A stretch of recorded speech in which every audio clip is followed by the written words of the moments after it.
Dito ako ngayon guys, naka-duty. Oh, may papakita lang ako sa inyo. Ano, maraming unggoy.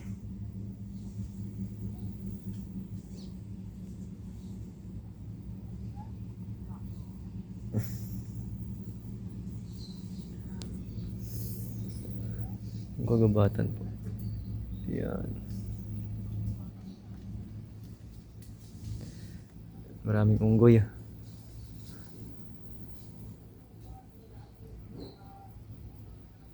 Magandaan nandito guys. Marami kang makitang makukulit na mga unggoy. Kaya ganyan. Kulit, di ba? Kahit nga nahihirapan ako, okay lang. Masaya naman. Saya naman sa view. Gaya ito, makita mo to. Ang ganitong area. Ayan. Yung dalawang sweet. Ayan. Marami kasing unggoy dito sa tinatrabahuan ko. Ganyan. Nakukulit eh.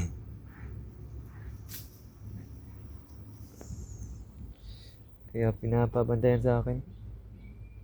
Minsan kasi yung mga unggoy dito, pumapasok na lang ko dito sa mga bahay. Ganyan, pumapasok sila sa mga villa area na dito. Pumapasok sila minsan, tapos minsan nag-aano ng mga gamit ba? Yung mga gamit ng mga guests, kinukuha nila. So kaya kailangan bantayan talaga. Yung mga unggoy ba, bantayan talaga pag minsan kasi tumatalon na lang. Tsaka ito yung masaklap sa trabaho namin. Mainit na. Tapos minsan stress din sa trabaho. Stress sa pamilya kasi naisip din na paano kaya to pag sakit. Iniisip ko palagi na paano kaya pag masama yung pakiramdam ko. Tapos minsan nga iniisip ko kung kaya ko pa ba to. Parang sa sarili ko parang hindi ko kaya. Maraming iniisip ba sa mga gustusin sa anak ko, gustusin sa pamilya. Minsan dadagdagan yung stress ko eh. Tapos minsan hindi ko na kaya, minsan na gano'n na ako.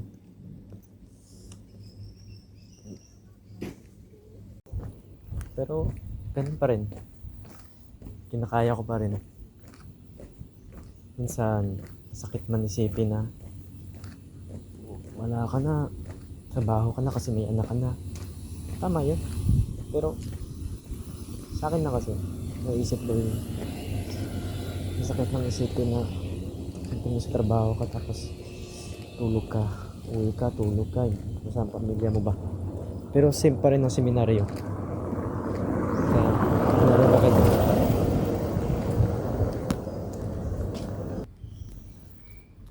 same pa rin ang seminaryo na ganun. Kaya sabi ko sa sarili ko, laban ka na lang. Kahit ako ngayon, subok lang, laban. Kahit mahirap, kinakaya ko pa rin. Kahit alam mo sarili ko, nahihirapan na ako. So, isip ko na lang. Importante yung pamilya ko.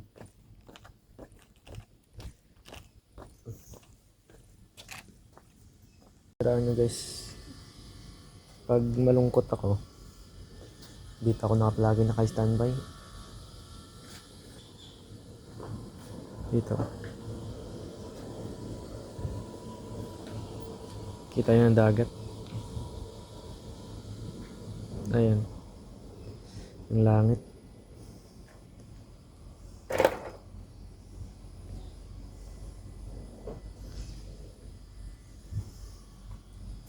Sa tuwing nakikita ko yun, naalala ko yung pamilya ko. Kasi masaya kami dati. Naliligo sa dagat.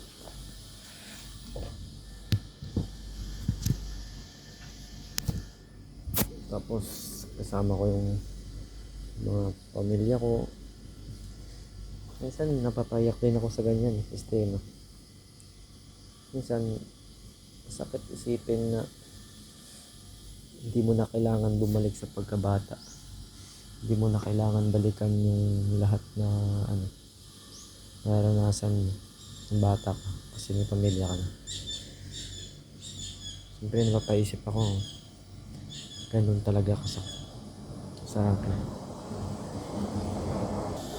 Pero sa akin lang, enjoy lang.